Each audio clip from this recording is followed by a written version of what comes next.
akan membahas tentang proses industri manufaktur asam sulfat menggunakan proses kontak beserta aplikasinya.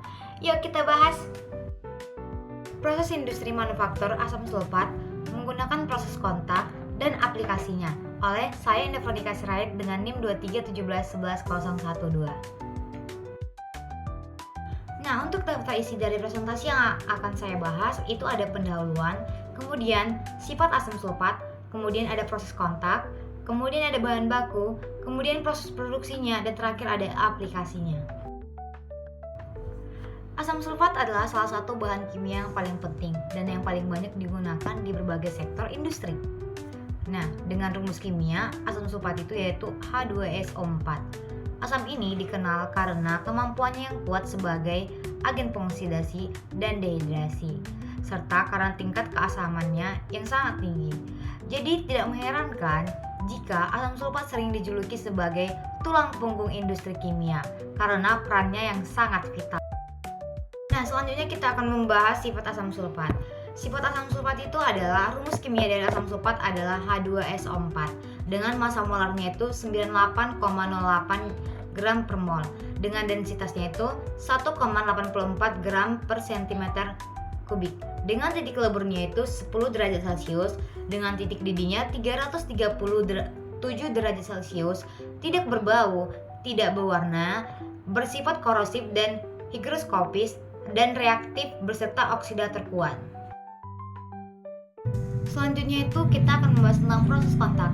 Proses kontak itu sendiri adalah prosedur teknis yang digunakan untuk memproduksi asam fosfat menggunakan katalisator, yang dimana katalisator yang kita gunakan pada produksi ini adalah vanadium 5 oksida. Nah, untuk bahan bakunya tersebut ada 3. Yang pertama itu adalah belerang, di mana belerang ini merupakan bahan baku utama yang dibakar di udara. Yang kedua itu adalah oksigen, di mana oksigen tersebut berasal dari udara untuk pembakaran belerang dan oksidasi sulfur dioksida. Yang ketiga itu adalah air, di mana air tersebut untuk mengencerkan oleum menjadi asam sulfat pekat. Proses produksi kontak tersebut ada 3. Yang pertama itu produksi gas sulfur dioksida, yang kedua itu produksi gas sulfur trioksida, yang ketiga itu produksi asam sulfat. Nah, berikut adalah skema gambar proses produksi asam sulfat menggunakan proses kontak. Terlihat pada gambar ini. Untuk mengetahui penjelasannya, yuk kita bahas satu persatu. Yang pertama itu tadi adalah proses produksi sulfur dioksida. Nah, di mana sulfur tersebut dibakar di udara kering untuk menghasilkan sulfur dioksida di tungku. Untuk reaksi yang didapatkan adalah sulfur ditambah oksigen menghasilkan sulfur dioksida. Nah, yang kedua adalah proses produksi gas sulfur trioksida, di mana campuran gas sulfur dioksida dan oksigen dialirkan melalui vanadium 5 oksida, di mana vanadium 5 oksida tersebut merupakan katalisator dengan suhu 450 derajat Celcius sampai 500 derajat Celcius dan di bawah tekanan 1 atmosfer. Dan pada tahap ini sulfur trioksida diproduksi sehingga menghasilkan reaksi sulfur dioksida ditambah oksigen menghasilkan sulfur trioksida. Dan yang terakhir adalah produksi asam sulfat, di mana pada saat produksi asam sulfat ini gas sulfur trioksida yang dilarutkan dalam asam sulfat pekat untuk membentuk oleum. Air kemudian ditambahkan ke oleum untuk mengencerkan dan menghasilkan asam sulfat. Di mana reaksi yang dihasilkan dari pembentukan oleum tersebut adalah sulfat trioksida ditambah asam sulfat menghasilkan asam disulfat.